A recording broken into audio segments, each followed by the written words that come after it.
ನಮಸ್ಕಾರ. ಬೆಳಗು ಕಾರ್ಯಕ್ರಮಕ್ಕೆ ಎಂದಿನಂತೆ ವೀಕ್ಷಕರೆಲ್ಲರಿಗೂ ಆತ್ಮೀಯವಾದ ಸ್ವಾಗತ. ವೀಕ್ಷಕರೇ, ನಮ್ಮ ಇಂದಿನ ಬೆಳಗು ಕಾರ್ಯಕ್ರಮದ ಅತಿಥಿ HV ಭಾಗ್ಯ, ನಿವೃತ್ತ ಶಾಲಾ ಶಿಕ್ಷಕರು. ಮನೆಯ ಮೊದಲ ಪಾಠಶಾಲೆ, ಜನನಿ ತಾನೇ ಮೊದಲ ಗುರು ಎಂಬ ಮಾತಿದೆ. ಮಗುವಿನ ಭಾಷೆ ಯಾವುದೇ ಆದರೂ ಕೂಡ ಅದರ ಮೂಲ ಶಿಕ್ಷಣ ಮಾತೃಭಾಷೆಯಲ್ಲಿ ಆಗಬೇಕು. ಇದರ ಬಗ್ಗೆ ಸಾಕಷ್ಟು ಕೆಲಸಗಳನ್ನು HV ಭಾಗ್ಯ ಅವರು ಮಾಡ್ತಾ ಇದ್ದಾರೆ. ಇವರು ದಿನಾಂಕ 3/8/1952 ತುಮಕೂರು ಜಿಲ್ಲೆಯ ವೀರಾಪುರ ಗ್ರಾಮದಲ್ಲಿ ಜನಿಸಿದರು. ತಂದೆ ಹೊನ್ನಲ್ ಗಂಗಯ್ಯ, ತಾಯಿ ಗುರುಬೈಲಮ್ಮ. ರಾಮನಗರ ತಾಲೂಕು ಲಕ್ಕೋಜನಹಳ್ಳಿ ಸರ್ಕಾರಿ ಎಲಿಮಿನೇಟರಿ ಶಾಲೆಯಲ್ಲಿ 30 ವರ್ಷಗಳ ಕಾಲ ಶಿಕ್ಷಕಿಯಾಗಿ ಸೇವೆ ಸಲ್ಲಿಸಿ ನಿವೃತ್ತಿಯನ್ನು ಹೊಂದಿದ್ದಾರೆ. ಮಕ್ಕಳ ಅಭಿವೃದ್ಧಿಗಾಗಿ ಭಾಷಾ ಉಗಮದ ವೈಜ್ಞಾನಿಕ ಹಿನ್ನೆಲೆ ಎಂಬ ಪುಸ್ತಕವನ್ನು ಕೂಡ ಬರೆದಿದ್ದಾರೆ. 2003ರಲ್ಲಿ ಜನಮೆಚ್ಚಿದ ಶಿಕ್ಷಕಿ ಪ್ರಶಸ್ತಿ ಇವರಿಗೆ ಲಭಿಸಿದೆ. ಅನೇಕ ಸಂಘ ಸಂಸ್ಥೆಗಳು ಇವರನ್ನು ಸನ್ಮಾನಿಸಿ ಗೌರವಿಸಿವೆ. ಇಂತಹ ಚಿಂತನಶೀಲ ಪ್ರಗತಿಪರ ಶಿಕ್ಷಕರು ನಮ್ಮ ಇಂದಿನ ಬೆಳಗು ಕಾರ್ಯಕ್ರಮದ ಅತಿಥಿ. ಬನ್ನಿ ಅವ್ರನ್ನ ಕಾರ್ಯಕ್ರಮಕ್ಕೆ ಆತ್ಮೀಯವಾಗಿ ಸ್ವಾಗತಿಸೋಣ. ಮೇಡಮ್ ನಮಸ್ಕಾರ. ತಮಗೆ ಕಾರ್ಯಕ್ರಮಕ್ಕೆ ಆತ್ಮೀಯವಾದ ಸ್ವಾಗತ. ನಮಸ್ತೆ, ಸರ್ವರಿಗೂ ನನ್ನ ಆತ್ಮೀಯ ವಂದನೆಗಳು. ಈಗ ಮೊದಲಿಗೆ ನಿಮ್ಮ ಬಾಲ್ಯ, ನಿಮ್ಮ ವಿದ್ಯಾಭ್ಯಾಸ ಹೇಗಿತ್ತು, ಅದರ ಬಗ್ಗೆ ತಿಳಿಸ್ಕೊಡಿ. ನಮ್ಮ ಬಾಲ್ಯದಲ್ಲಿ ನಮ್ಮ ತಂದೆ ವಿದ್ಯಾವಂತರಾದರೂ ಕೂಡ ನಾವು 12 ಜನ ಹೆಣ್ಮಕ್ಳು ನಮ್ಮನ್ನು ತುಂಬ ಚೆನ್ನಾಗಿ ಸರ್ಕಾರಿ ಶಾಲೆಗಳಲ್ಲಿ ಓದಿಸ್ತಾ ಬಂದರು. ಆಗಿನ ಬಾಲ್ಯದ ಶಿಕ್ಷಣವನ್ನು ನಾವು ನಿಜವಾಗೂ ಪಡ್ಕೊಂಡಿದ್ದು ಮಹಾಪುಣ್ಯ. ಅಂದರೆ ಮಾತೃಭಾಷೆಯಲ್ಲೇ ಕನ್ನಡ ಮಾಧ್ಯಮದಲ್ಲಿ ಸರ್ಕಾರಿ ಶಾಲೆಗಳಲ್ಲಿ ಓದಿ ಕಲಿತಂಥ ಒಬ್ಬ ನಿವೃತ್ತಿ ಶಿಕ್ಷಕಿ ಅಂತ ನಾನು ಹೆಮ್ಮೆಯಿಂದ ಹೇಳ್ಕೊತೀನಿ. ಅಂದರೆ ಸರ್ಕಾರಿ ಶಾಲೆಯಲ್ಲಿ ಕಲಿತು ಕೂಡ ನಾವು ಏನಾದರೂ ಸಾಧಿಸಬಹುದು ಅನ್ನೋ ಒಂದು ಹೆಮ್ಮೆಯಿಂದ ಹೇಳ್ಕೊತೀನಿ, ಹೆಮ್ಮೆಯಿಂದ ಹೇಳ್ಕೊಳ್ತಾ ಇದ್ದೀವಿ. ಎಲ್ಲರೂ ಹಿಂದೆ ಎಲ್ಲ ಸರ್ಕಾರಿ ಶಾಲೆ ಓದೋರು ಅನೇಕ ಸಾಧನೆಗಳನ್ನ ಕೂಡ ಮಾಡಿದ್ದಾರೆ. ಇತ್ತೀಚಿನ ದಿನಗಳಲ್ಲಿ ಅದ್ರ ಬಗ್ಗೆ ಸ್ವಲ್ಪ ಅನ್ನಿಸ್ತಾ ಇದೆ. ಅದು ಬಿಟ್ಟರೆ ಸರ್ಕಾರಿ ಶಾಲೆಯಲ್ಲಿ ಕೂಡ ಎಲ್ಲಾ ರೀತಿಯಾದ ಸವಲತ್ತುಗಳು ಕೂಡ ಸಿಗ್ತದೆ. ಅದನ್ನ ಸರಿಯಾಗಿ ನಾವು ಬಳಸ್ಕೋಬೇಕು. ಸರ್ಕಾರಿ ಶಾಲೆಗಳಲ್ಲಿ ವಿಶ್ವಸಂಸ್ಥೆ ಪ್ರಾಜೆಕ್ಟ್ ಒಂದಿಗೆ ರೋಹಿಡೇಕರ್ ಅವರು ನನ್ನ ಗುರುಗಳು, BK ತಿರುಮಲಮ್ಮನವರು ಅವರು ಕೂಡ ನನ್ನ ಗುರುಗಳು. ಅವರು ವಿಶ್ವಸಂಸ್ಥೆಗೆ ಈಗಿನ ಆರ್ಥಿಕ ಪರಿಸ್ಥಿತಿಯಲ್ಲಿ ಏನೇನು ಪ್ರಾಜೆಕ್ಟ್ ಬೇಕಾಗಿತ್ತು ಅಂಥ ಪ್ರಾಜೆಕ್ಟ್ನೆಲ್ಲ ತಯಾರಿಸಿ ಕೊಟ್ಟಂಥ ಮಹಾನ್ ವ್ಯಕ್ತಿಗಳು. ಅವರ ಶಿಷ್ಯಳಾಗಿ ನಾನು ಕಲಿತಂಥ ವಿದ್ಯೆಯನ್ನು ಮತ್ತು ಈ ಉಪಯೋಗವನ್ನು ಮುಂದಿನ ಪೀಳಿಗೆಗೆ, ಸರ್ಕಾರಿ ಶಾಲೆಗಳಿಗೆ ಸರ್ಕಾರ ಒಳ್ಳೆ ಸೌಲಭ್ಯವನ್ನು ಕಲ್ಪಿಸಿಕೊಟ್ಟಿದೆ. ಈಗಿನ ಯುವಕರಿಗೆ ಮನದುಂಬಿಸಬೇಕು, ಅದು ಯಾವ ರೀತಿ ವೈಜ್ಞಾನಿಕವಾಗಿದೆ ಅನ್ನೋದನ್ನು ಮನವರಿಕೆ ಮಾಡಬೇಕು ಎಂಬ ಉದ್ದೇಶದಿಂದ ನಾನು ಭಾಷಾ ಉಗಮದ ವೈಜ್ಞಾನಿಕ ಹಿನ್ನೆಲೆ ಎಂಬ ಪುಸ್ತಕವನ್ನು ಬರೆದು ರಾಮನಗರ ಜಿಲ್ಲೆಯ ಎಲ್ಲ ಶಾಲೆಗಳಿಗೂ ಹಂಚಿರುತ್ತೇನೆ. ಒಳ್ಳೆ ಅಭಿಪ್ರಾಯವೂ ಉಂಟಾಗಿದೆ.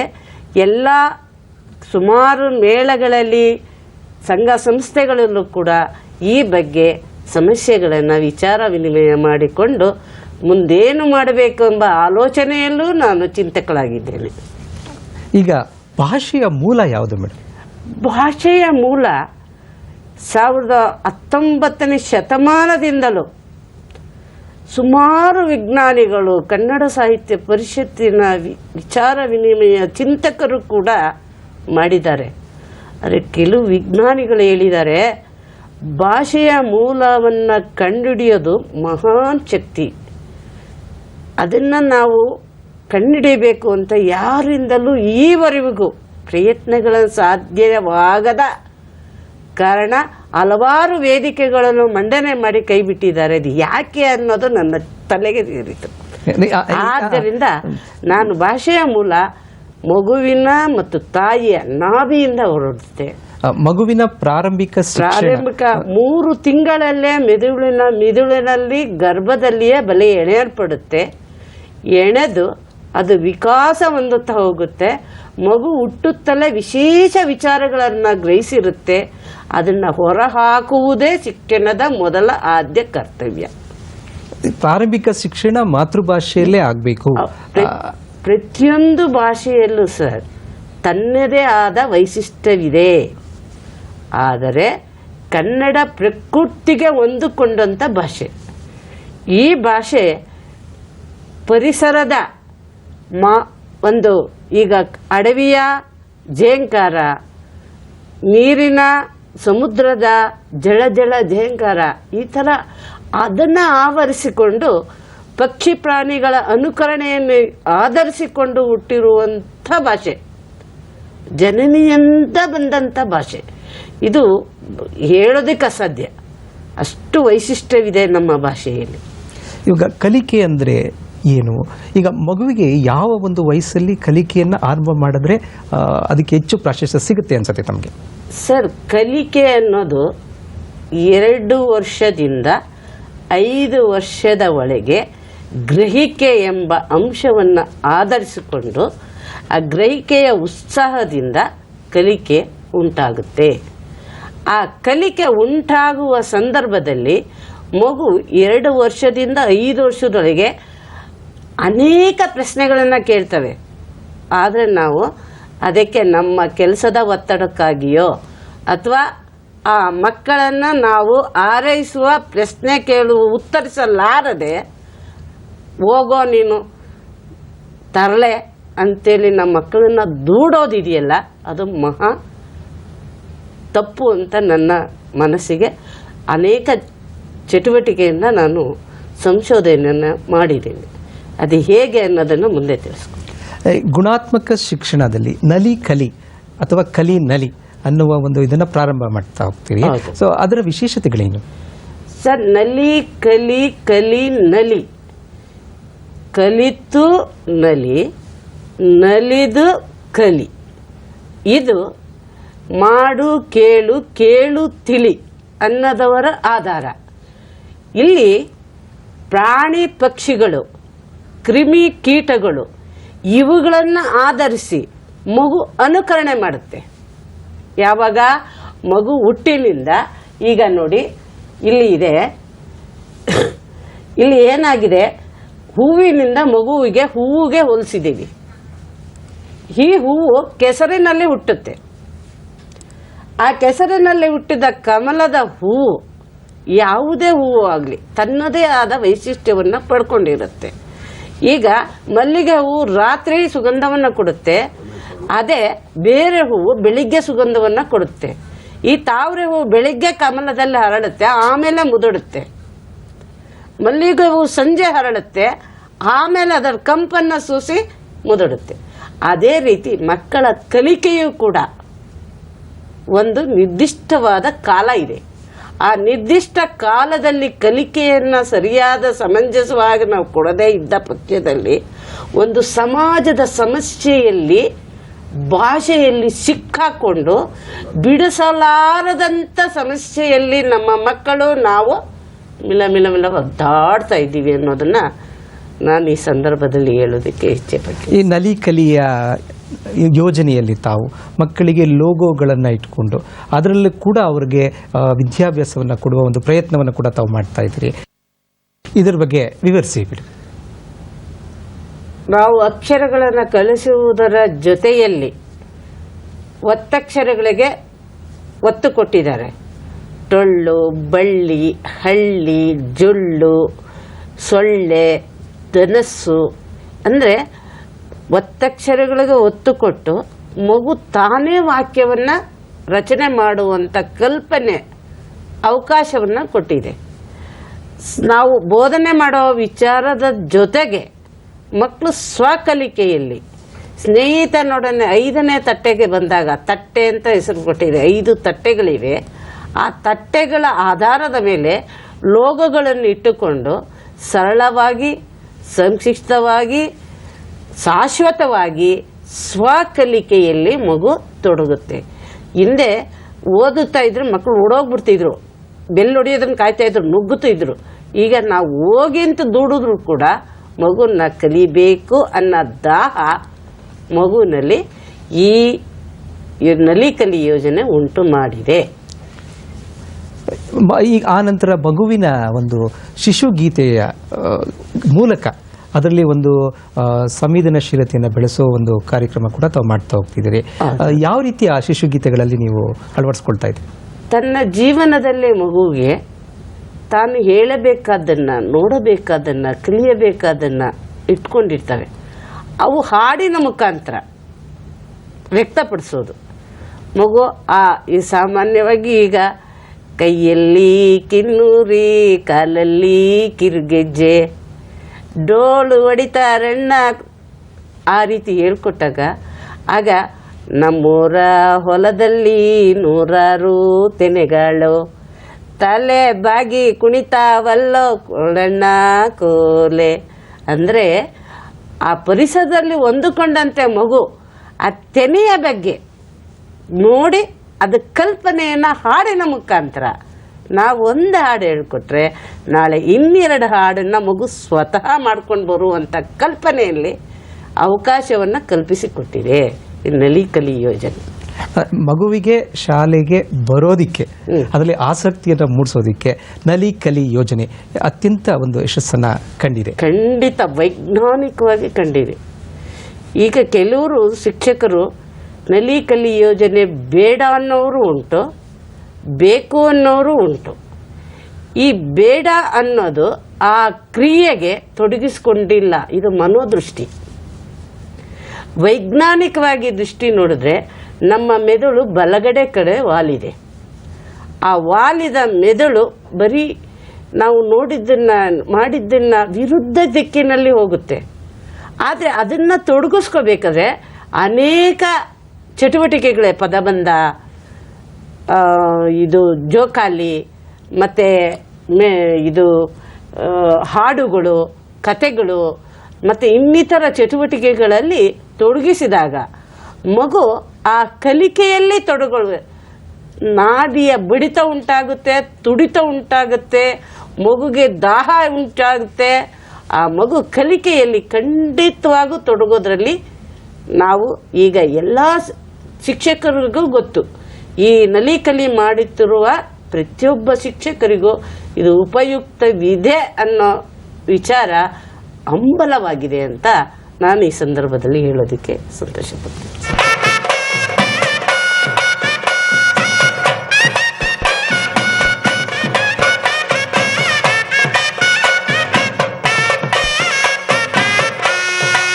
ಪರದೇಶಿಯಾಗಿದ್ದ ನನಗ ಇಲ್ಲಿ ಎಲ್ಲನೂ ಸಿಕ್ಕೈತಿ. ಇದಕ್ಕಿಂತ ದೊಡ್ಡ ಭಾಗ್ಯ ಇನ್ನೇನು ಬೇಕು? ಅವರು ನನಗೆ ಅಕ್ಷರ ಕಲಿಸಿದ್ರ ಮಹತ್ವ ಇಂದು ನನಗ ತಿಳಿಯಾಕತೈತಿ. ಈಗ ನಾನು ಅವರ ಪತ್ರ ಓದ್ತೀನಿ, ತಿರುಗಿ ಅವರಿಗೆ ಪತ್ರ ಬರೀತೀನಿ. ಈ ಬಂಗಾರದ ಬೆಳೆಗಳನ್ನು ತಗೊಳ್ಳಿ, ಎಲ್ಲಾದ್ರೂ ಒತ್ತೆ ಇಡ್ರಿ, ಇಲ್ಲ ಮಾರ್ಬಿಡ್ರಿ. ಬಂದ ರೊಕ್ಕದಿಂದ ಹುಡುಗರ್ಗ ಲಗೂನ ಊಟಕ್ಕೆ ವ್ಯವಸ್ಥೆ ಮಾಡ್ರಿ. ಹಾ, ಬೇಕಾದಷ್ಟು ಕಲೀರಿ, ಯಾರು ಬೇಡ ಅಂತಾರ. ಅದ್ರ ಜೋಡಿ ಮಕ್ಕಳು ಹೆಂಡತಿಗಳ ಬಗ್ಗೆನೂ ಕಾಳಜಿ ಬೇಕಲ್ರಿ. ಪ್ರಿಯ ವೀಕ್ಷಕರೇ, ಈ ನೆಲ ಕಂಡ ಅಪ್ರತಿಮ ವ್ಯಕ್ತಿತ್ವದ ಡಾಕ್ಟರ್ ಅಂಬೇಡ್ಕರ್ ಅವರ ಬದುಕಿನ ಅಂತಃಶಕ್ತಿಯಾಗಿದ್ದ ಸಂಗಾತಿ ರಮಾಬಾಯಿ ಅಂಬೇಡ್ಕರ್. ಅವರ ಕಣ್ಣಿನಲ್ಲಿ ಡಾಕ್ಟರ್ ಬಾಬಾ ಸಾಹೇಬ ಅವರನ್ನು ಕಾಣುವ ಪುಟ್ಟ ಪ್ರಯತ್ನ. ನಾಟಕ ರಮಾಬಾಯಿ ಅಂಬೇಡ್ಕರ್.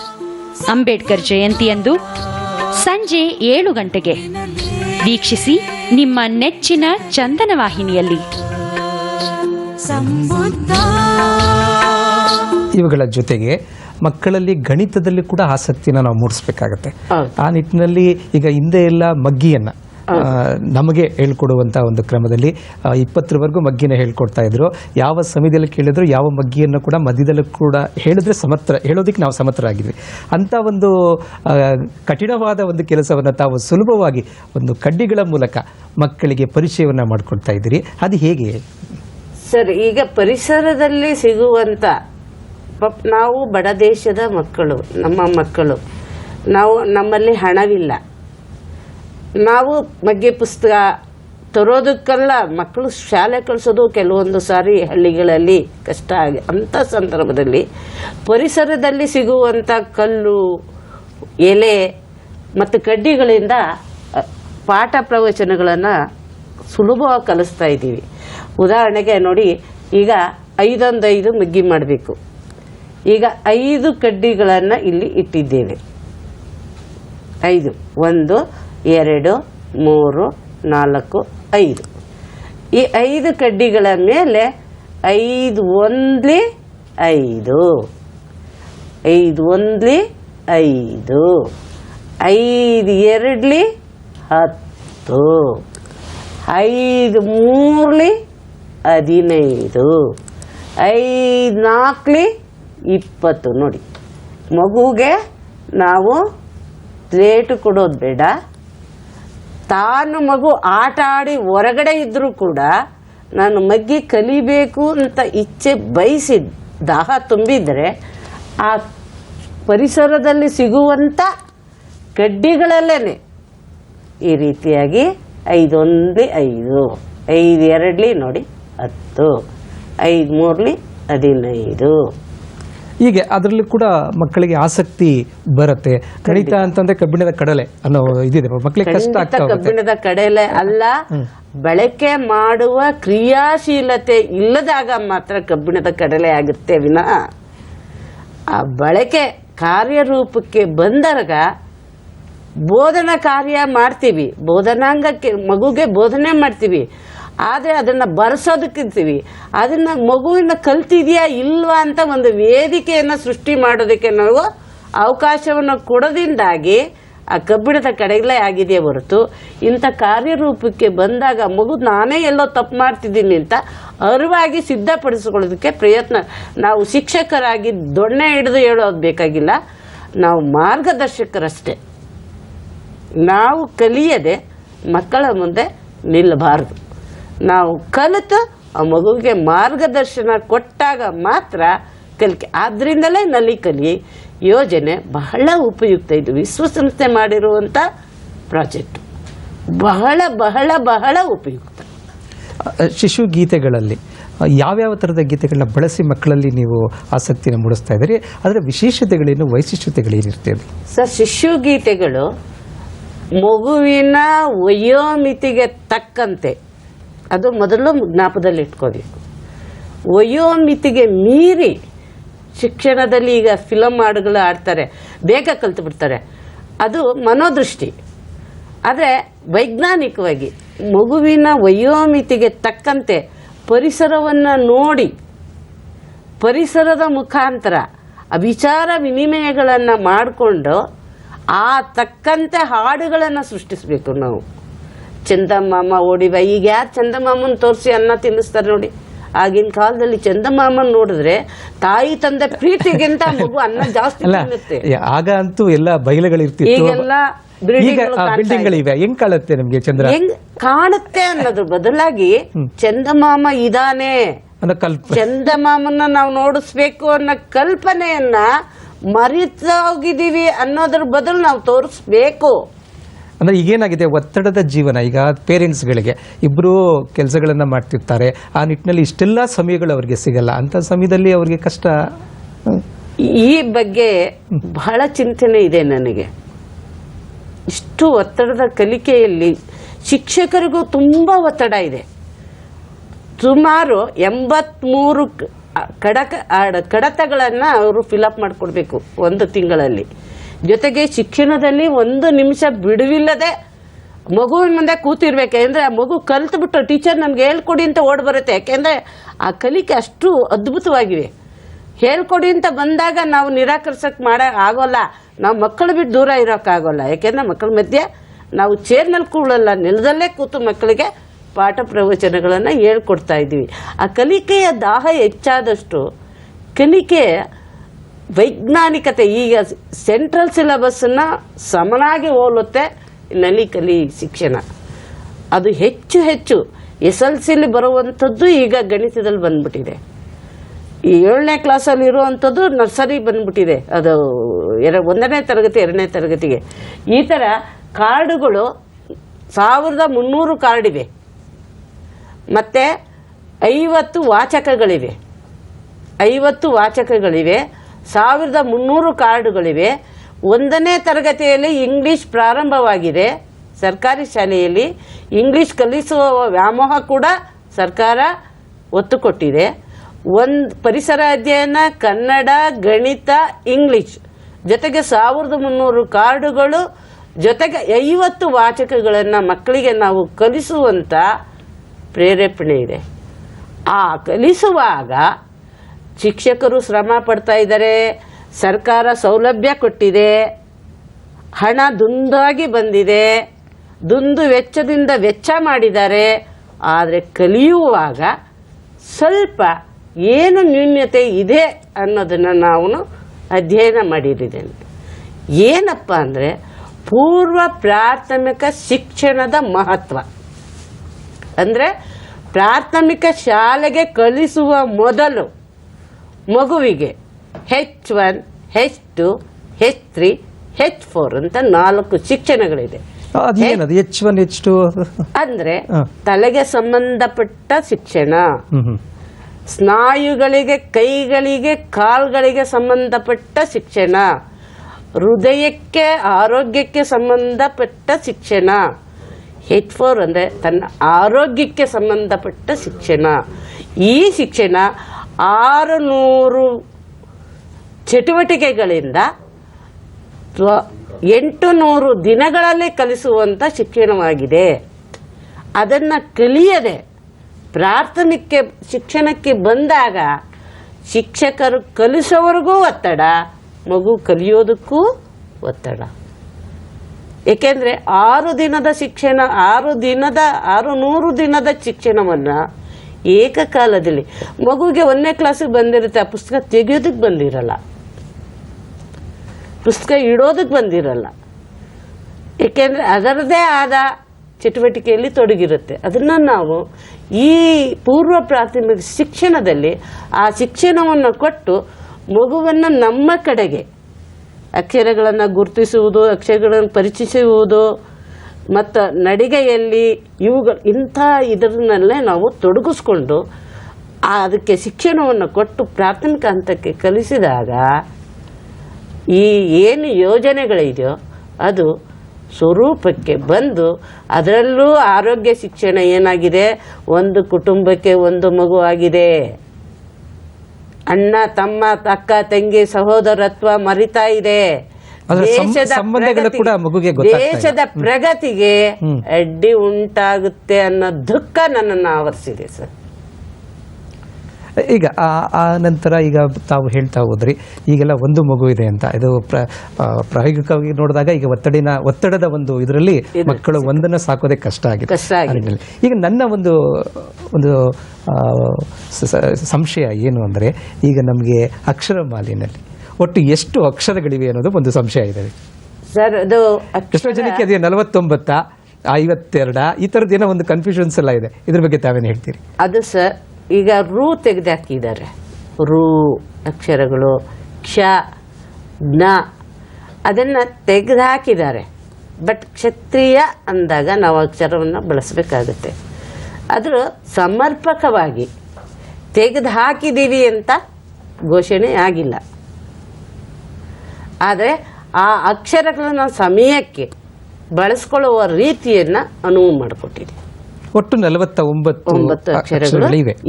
ಕ್ಷಜ್ಞ ಅನ್ನೋದನ್ನ ತೆಗೆದು ಹಾಕಿಲ್ಲ. ಜ್ಞಾನ ಕೂಡ ಅದು ಸಂಸ್ಕೃತದಲ್ಲಿ ಹೆಚ್ಚು ಬಳಕೆ ಇದೆ, ಆದ್ದರಿಂದ ಅದನ್ನು ಸ್ವಲ್ಪ ಕಾಪಾಡುವಲ್ಲಿ.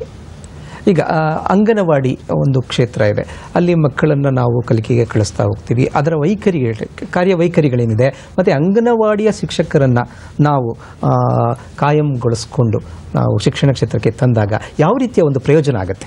ಒಳ್ಳೆಯ ಪ್ರಶ್ನೆಗಳನ್ನು ಕೇಳಿದ್ರಿ ಸರ್. ಇಲ್ಲಿ ಅಂಗನವಾಡಿ ಶಿಕ್ಷಕರು ತುಂಬ ಶ್ರಮ ಪಡ್ತಾ ಇದ್ದಾರೆ.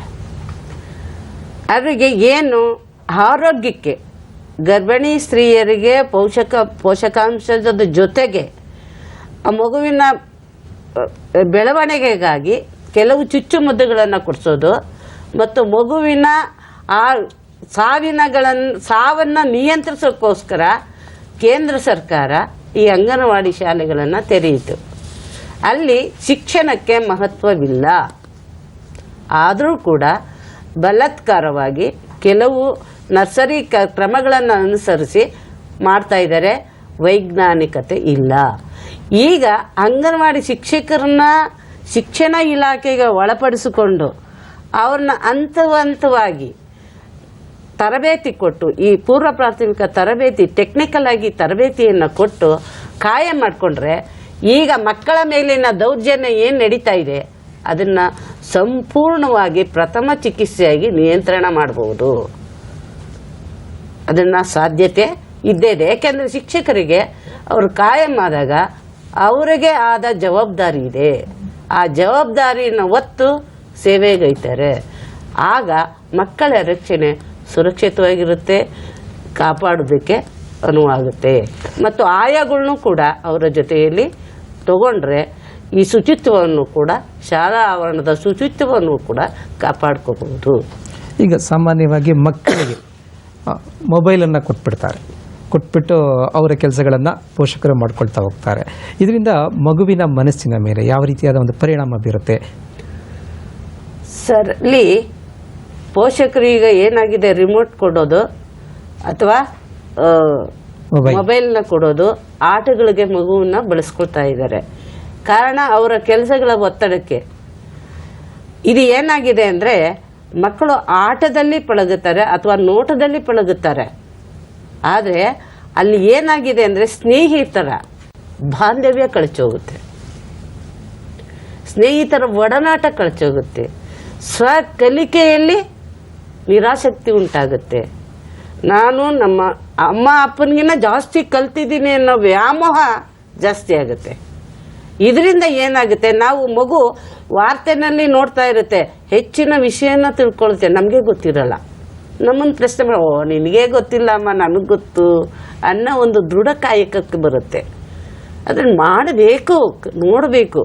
ವಯೋಮಿತಿಗೆ ಮಿತಿ ಮೀರಿದಷ್ಟು ಕೊಡೋದು